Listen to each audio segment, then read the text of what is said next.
Hey everybody, it's Andrea Anderson here from Your Marketing Machines, and thank you for joining us here to talk all about communication and marketing. And today we're actually going to be talking about how to use storytelling to market your business.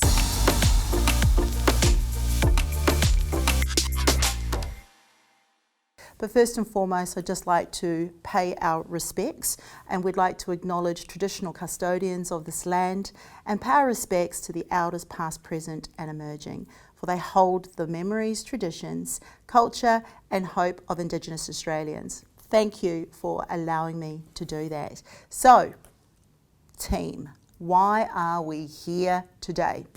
And I guess there's going to be a number of reasons for you as to why you've decided to plug into this particular webinar today. And that is, you either love to read or hear other people's stories and just curious as to how that's going to work.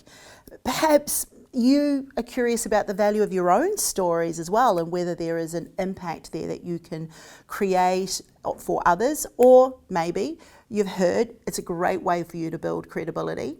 Or maybe you're number D, and that is you're all of the above. Whichever it may be for you, and you're wanting to use your stories as a way to share your experience, your knowledge, or even the information you have inside of you, storytelling inside your business is a great way to do that. But one of the first things we need to understand, team, and that is, where does storytelling actually sit inside your marketing? And this is so important for you to understand. So the first thing I want you to acknowledge, and that is the marketing blueprint. Yep, believe it or not, there actually is a blueprint to marketing. I know, right? Crazy. So there's 4 key components I want you to resonate on, and that is lead generation, nurture journey, prospect experience, all with the view of sales conversion. And so when you're looking at storytelling and curious about where it actually sits inside your business, it is actually sitting in every single part of your business. You use storytelling when you're lead generating. You use storytelling once you've got that lead's contact information and you're wanting to build a relationship. You use storytelling as part of the prospect experience, where you are allowing the individual to select whether they're hot or not for you. And finally, you're using storytelling as part of that conversion process, allowing somebody to become compelled about what it is that you have to say, and more importantly, get to know, like, and trust you. So in today's little webinar with you, we're going to cover off 3 key components of Storytelling 101. The first one we're going to talk about is how to use storytelling in business. And it's real important that we understand where storytelling can best fit for you and the way that you want to deliver your business. The second key component for us today is going to be your core message. And this is so important because why? We want to make sure that the story you're sharing is actually going to be impactful at the right moment, and more importantly, to the right kind of audience that you're wanting to develop a relationship with. Then the third key component and the final component is we're going to share with you some storytelling techniques that hopefully you'll be able to resonate with and over time build confidence to be able to use in your own business. And I'll be really excited to see how you go with that. So let's get into the first one, and that is how to use storytelling in your business. Great, cool. If you're still with me, fantastic. So I want to start with this. Once upon a time, there was a princess who lived in a far, far away land in a beautiful castle with her father. We've all heard those stories, right? But here's the interesting thing. This is how storytelling actually began for us. These are those fables, those nursery rhymes, those old wives' tales. They all start with a once upon a time, or they all start with, I remember when I was young. And that's where storytelling became so important in our families. Before we could learn to read and write, we shared our stories of our ancestors. That's how we learned, and that's how we kept our history going. So how do we now apply storytelling in today's business environment, or in today's environment in general? And it's really interesting because fundamentally it hasn't changed. We're still wanting to compel, we're still wanting to share, we're still wanting to engage and create emotion. And what's really interesting is that when a story enthralls us, we are inside of it. We're feeling what the author feels, experiencing it as if it's happening to us.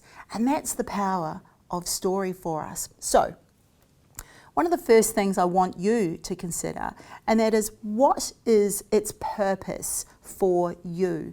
How is it that you wish to use the storytelling components inside your business? And there's a number of key aspects here that I'm going to encourage for you to resonate on. Firstly, as I mentioned earlier, business development. It's the story behind the idea, behind the concept, behind the potential solution that you'll bring into market. Storytelling also can give you a competitive advantage.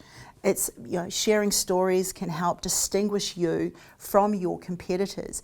It can actually help you to be able to develop a stronger relationship. Storytelling allows you to maintain attention. In other words, if stories are very engaging, people are likely to stay with you on the journey. Why? Because they want to know what happens. They want to know, does the knight come along and the shining knight come along on the horse and save the princess? So you need to maintain that attention in your storytelling. It's great for marketing and advertising. It engages and connects your audience. If it's one of the best, if I can just share this, one of the best ads at the moment that I love, it's the dairy milk ad, where the young girl walks into the corner store and she looks up at this very stern looking shopkeeper and she asks for a bar of chocolate. And he puts the bar of chocolate down and then raises his eyebrows as if to say, "What are you going to give me?" And suddenly she pulls out a button and you see the look on his face like, okay.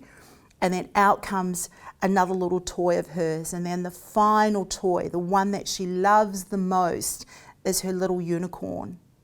And he slides the chocolate bar across the counter to her and then gives her back the change. And the change happens to be the little unicorn. And then the next scene you see is that she walks outside. She goes, "Happy birthday, Mum." That is a great piece of advertising. Every time I watch that ad, I burst into tears and I go, darn Cadbury's, they got me again. Okay, so advertising is fantastic for storytelling. And then finally, another great way in your business to use storytelling is to humanize your brand. I know, right? Let's keep it real here, folks. Remember, people buy on emotion, and then they justify logic on what they've decided to do. So the more that you can humanize your brand and share the purpose at a very basic fundamental level about your business, more than likely people will stay with you. So when we're looking at, okay, Andrea, that's great. Yep, you've told me how I can use it inside my business. What about communication platforms? Great. I'm glad you asked the question, because there are so many different ways that you can share your message.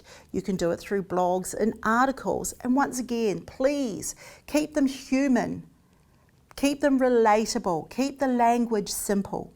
Your newsletters that you may do on a regular basis. It's a great opportunity for you to expand on your experience. You can also share customer experiences with you, customer testimonials, which then supports why other people should be using your products and services.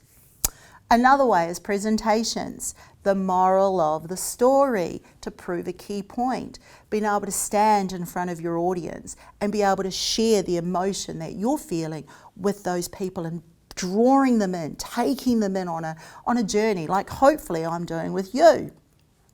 Guest speaking, finding opportunities to be able to guest speak where you can share some of your experiences in business and once again, the moral of the story. And then finally, in your lead generation, on all of your social media platforms, on your websites, they're great places for you to do storytelling and to share what's important and of value to you. So here's what I'm going to ask you to do. I'm just going to ask you to take a moment and then resonate on, What kind of storytelling do I want to share in my business? Where do I actually want it to sit inside my business? And what kind of platforms could I potentially use right now for me to share those stories across? So I'm just going to give you a few moments to do that, but don't go away too far. I need you to come back to me. Great, fantastic, and come on back, team. Wonderful for you to be joining me. So we're going to go into section number 2, which is all about your core messages. In this instance, we're really going to be talking about what is that big idea that you want to share with the world. What is it that's going to capture the emotional core for who you are and what you stand for?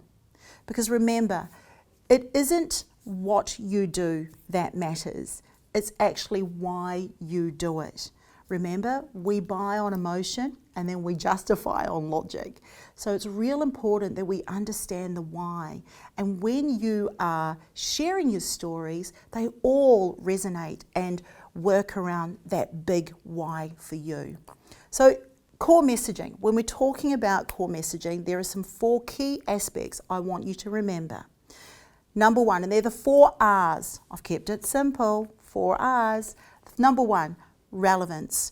Your story needs to be relevant to the point that you're actually making at the time. I shared with you about the dairy milk story, the Cadbury story of the young girl. Why? Because that was an example of how you need to maintain attention when you're talking with people. Also, it was a great example of advertising your product and service out there in the market. Number 2, you need to be relatable. It needs to align and relates to the listener's situation. Essentially what you're looking for is the reader or the listener in their head to be saying, oh my gosh, that Andrea lady, like, where is she? Is she in this room with me? Because she's absolutely hit the nail on the head for me. And that's when you know that your story is being relatable and people are coming along on the journey. The third thing you need to be aware of, or the third R, and that is relational. In other words, the ability to establish relationship with your listener instantly. You want to get them much like a murder mystery. When you open up the first page and you read the first paragraph, and then you're sucked in. You can't leave the room. You want the same thing. You want these people to come in and go, oh my gosh, I feel like I really can actually align with this particular individual. And then the 4th R I'd like you to resonate on is being realistic, simple to digest, and represents things in an accurate and true manner. It's really interesting. Have you ever heard somebody try and tell a story and you know the story isn't real? You can't put your finger on it. There's just something there that doesn't ring right. It's just like, I can't get it. It's real important that when you are sharing your stories, they need to be realistic. They need to be something that you've actually experienced. Because when you share a story, it's not just about the words. It's actually about your body language. You'll notice that I've been moving a lot. I've been coming in, I've been moving out, I've been using my arms a lot. The reason being is I want you to feel as much as you can about my story. Why? Because I want to draw you in. I want you to come on the journey with me. So you need to make sure that your story is realistic. You need to make sure that it aligns in, as I said before, with those key points, and you want to be relatable along the way. So here's what I'm going to ask you to do. I'm just going to ask you to take a few moments, and I'm going to ask you to resonate on, what kind of stories could I really tell, and what is the moral of the story? What is the point that I'm attempting to make? So just take a few seconds now. Write it down on a piece of paper because you'll need these to come back to you in a few moments. Fantastic. Well, I hope you've actually done your homework. I hope you've actually written that down because you'll find that that'll be very beneficial for the next and third part of our storytelling for marketing today, and that is your storytelling techniques. And this is where we actually dive into, and I'm going to cover off 8. Yep. 8, hang on a second, 8 storytelling techniques for you. And what you'll find is that a couple of these may actually work with you. You might go, yeah, that sounds like me. And you'll also identify when is the right time to be using these particular techniques. Why do we talk about storytelling techniques? Because I've used quite a few of them already on you today and you didn't even realise. And you may even, as we're going through these techniques, you may find, oh, Andrea used that one, she used that one as well. Because storytelling techniques helps you, the storyteller, to capture, engage and compel your audience to like you. Because a good storyteller asks or takes their audience on a journey, leaving them feeling inspired and motivated. Learn to structure your story to get your ideas across and keep your audience engaged. So, are you ready to take this part of the journey with me? I hope so. This is the fun part. So, technique number 1, we call the monomyth, also known as the hero's journey. And this is what I love about this one, and this one gets used quite often. And it's a structure that is used in folk tales, myths, and Bible stories, believe it or not. In this instance, the hero is called to leave home and sets out on a big journey into the real world. They move from their safety net into a threatening unknownness. After overcoming a great trial, they return home with a reward or newfound wisdom, something which will help their community. Now, this is a great storytelling technique for taking an audience on a journey, on a nice gentle journey. It's great for showing the benefits of taking risks. And the third key component of this one is that it's demonstrating how you learn wisdom. And it's really incredible because if you stop and actually think back with your own stories from your history or from your past, you'll find that actually the hero's journey is very, very commonly used, even in today's environment. Technique number 2, the mountain. The structure is a way of mapping the tension and drama in a story. And this is what movies use. You know, you see the hero, he's going up the hill and then something happens and he falls back. And then he's going again and then he falls back. And then he goes again and he falls back. And you're like, no, get up, get up. This is the Rocky movie. These are the Terminator movies. And then suddenly he reaches the pinnacle of the mountain. And you're like, dun-dun-dun, dun-dun-dun. That is the mountain. So it's similar to the hero journey because it helps to plot where certain events occur in a story. However, it can differ because it doesn't always have a happy ending. Think about the movies that you've got to the end and you go, no! And then it ends. And you go, oh, darn! I wanted a happy ending. The first part of the story is given to setting the scene.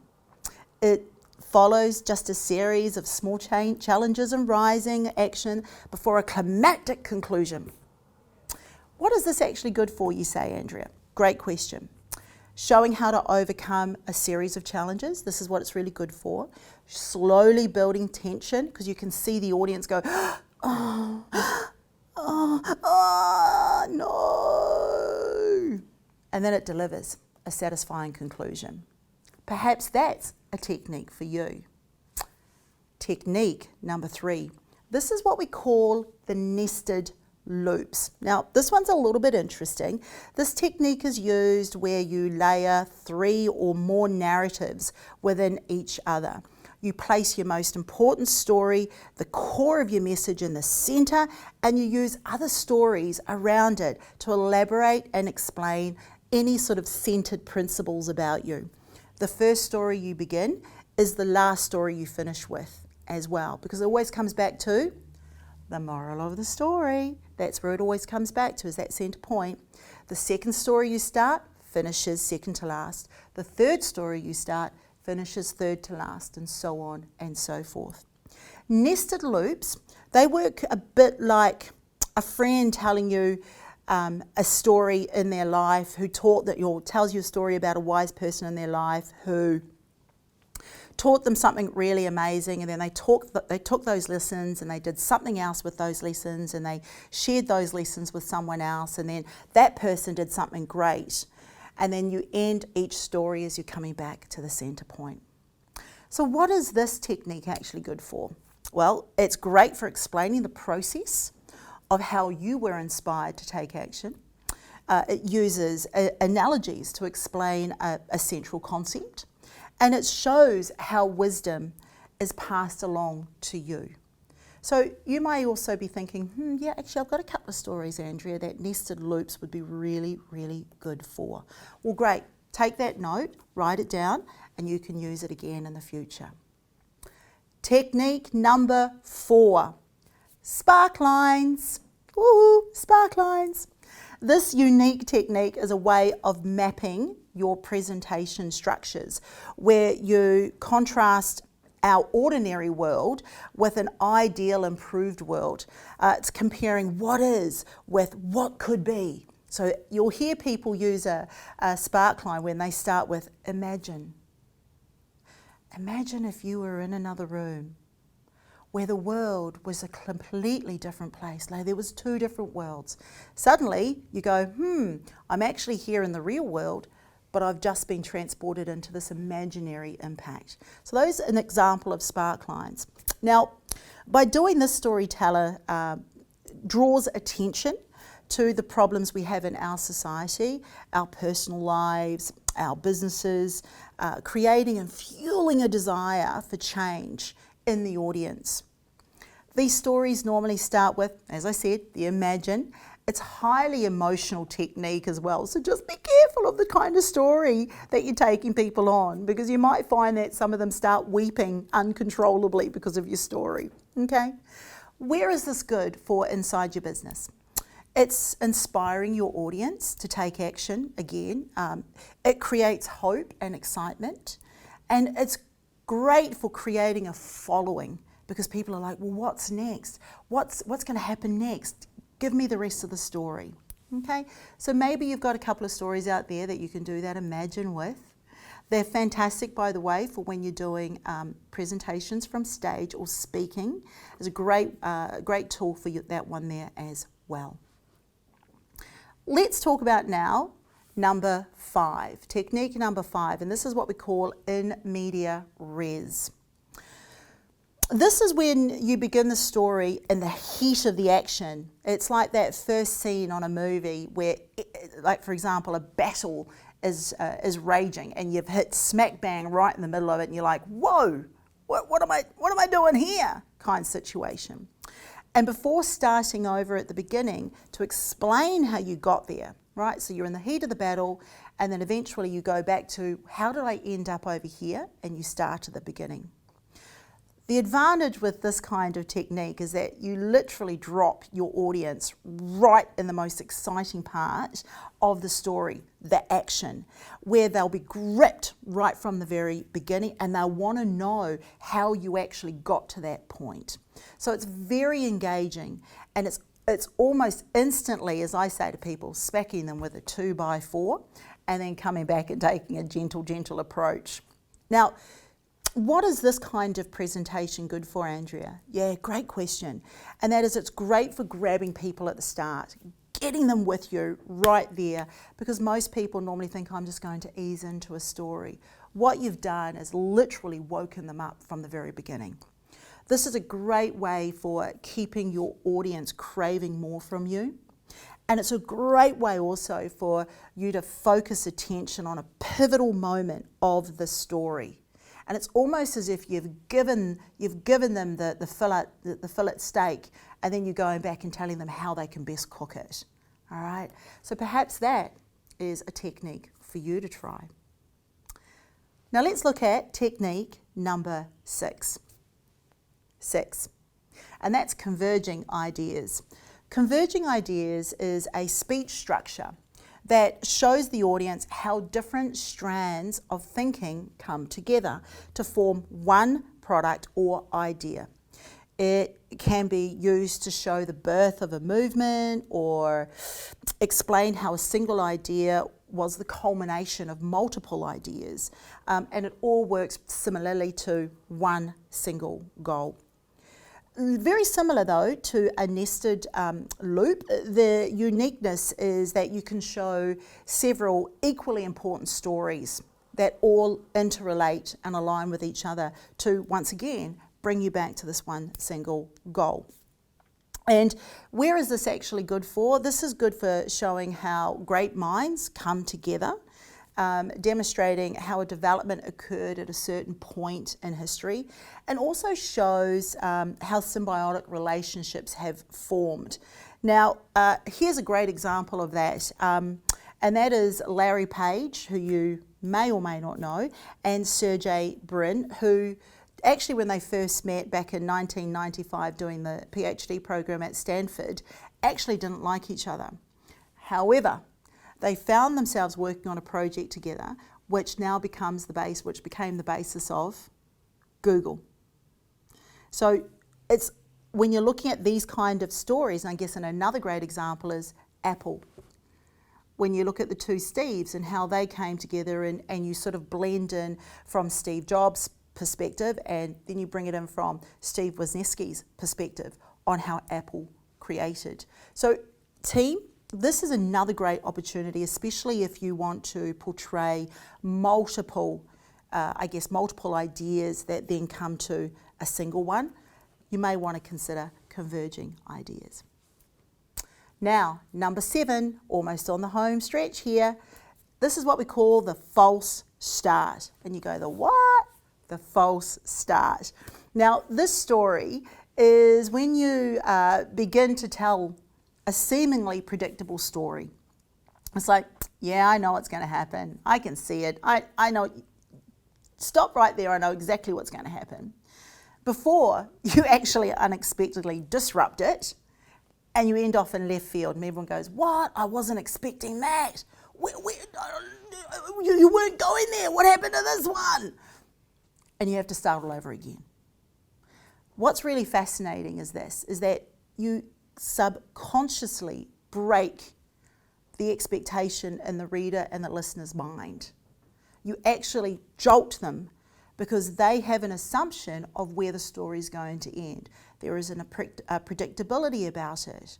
And what you do suddenly is you do that, and you stop them dead in their tracks, and then you need to go back and start all over again. This is what we call taking your audience through a false sense of security. Does it sound cruel? Yeah, but it's great because here's what you do. You shake them at the very core, you get them actually out of a comfortable situation, and they're now in an uncomfortable situation where they really and genuinely want to know what's going to happen. This format is great for talking about a time that you failed. And oh my gosh, I love these stories because I've got plenty of failure stories to share with people. And you failed in something that you were doing, and you had to essentially, or you were forced to go back to the start and reassess and start all over again. And we know how some of those stories actually work. Sometimes going back round again, you learn a lot more about yourself the second time, the third time around, than you actually did the first time.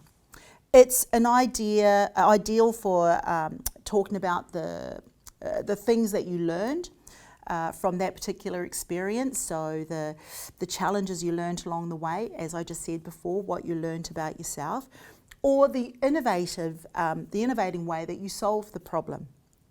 It's a quick attention hacker as well, which is why I love it. It sort of stops people from going down a path I don't want them to go. So Andrea, what is this actually good for? Yeah, great question. It's great for disrupting your audience's expectations because you see the looks on their faces when suddenly you hit a proverbial brick wall and then you've got to go off to one side and people go, no, I knew where you were going. Now I don't know, so what's going to happen? Oh my God, are you going to make it? Are you going to get there? The second benefit to this one is that you show the benefits of a flexible story. You show how adaptable a story can actually be. And the third one, it's a great way to keep the audience engaged and wake them up if they look like they're falling asleep. Which if they're falling asleep and it's not a lullaby and it's not a bedtime story, you're doing something wrong. So you might want to look at one of the other techniques. Okay, now we're on to the 8th eighth and final technique, and that's petal structure. Petal structure. I like this one, it's really cutesy. Have you, here you tell your stories one by one. Okay, it's almost like if you can visualize a flower, and on the flower you've got a petal for each one. Each of those petals actually resembles a particular story, all connected to a degree with the central key point. So you're telling the story before you return back to the center. The petals can overlap, just like a story can, and also your stories can introduce the next story, and the next story, and the next story, until you complete its narrative. In doing this way, what you actually do is you weave a rich tapestry of evidence around your central story, or strong emotional interests around your idea. By showing your audience how all of these key stories are related to one another, you leave them feeling the true importance and weight of the actual centre message. And that's real important. So you may find with some of your audiences, you need to take them on a longer journey. You need to give them, I guess, more proof of concept or proof of points about you. This is great for demonstrating how strands of a story or processes are interconnected. It shows how several scenarios relate back to a singular one idea, and it's letting multiple speakers also talk around a central theme. And there are a number of incredible movies out there that I can think of straight away. Steel Magnolias from, oh my gosh, that's me showing my age, where you've got these multiple different stories going on, and the camera zooms from one to the other, and then suddenly they all come together with a one central focal point. So team, those are the 8 different technique structures that I'm going to encourage you to take some time now to sit back, relax, and resonate on which of these particular storytelling techniques are working for you. And why is that? Because those who tell the stories rule society, and that's Plato. So take a few minutes to resonate on that information.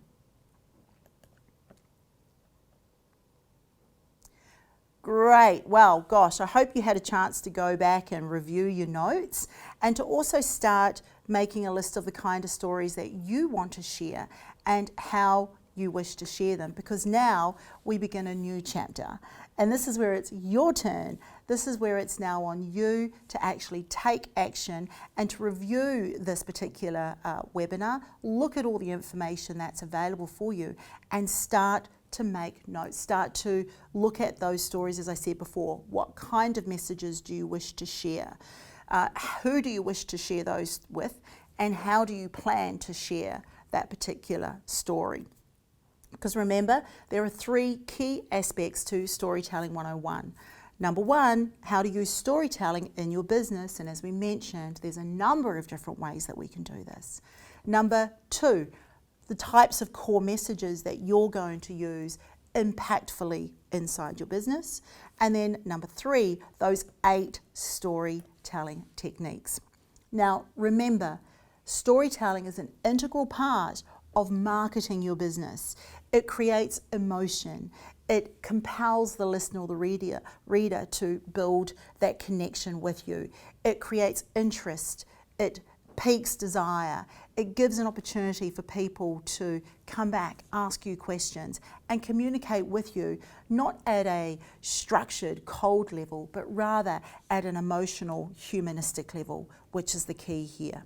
Remember, the marketing blueprint also takes in all of those areas: lead generation, nurture journey, prospect experience, sales conversion, all require an element of storytelling, which is going to be important for building your business success.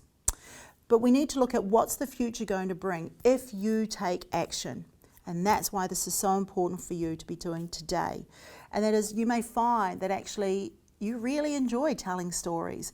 That could become a series of ebooks for you. amongst you, there could be a budding author. There could be someone here who finds actually presenting and guest speaking on stage is something that you've really loved and enjoyed. Maybe for someone here, there's the opportunity for you to share your knowledge, your expertise, and also, more importantly, teach others on how to become an incredible, compelling storyteller for their own respective businesses. And finally, for one of you here, there also is the next future leader, not only for your business, but potentially for your industry. So, my name is Andrea Anderson from Your Marketing Machines, and I'm going to wish you all the very best. I look forward to reading, or I look forward to listening to your stories and how your stories can impact me and impact the world. Good luck.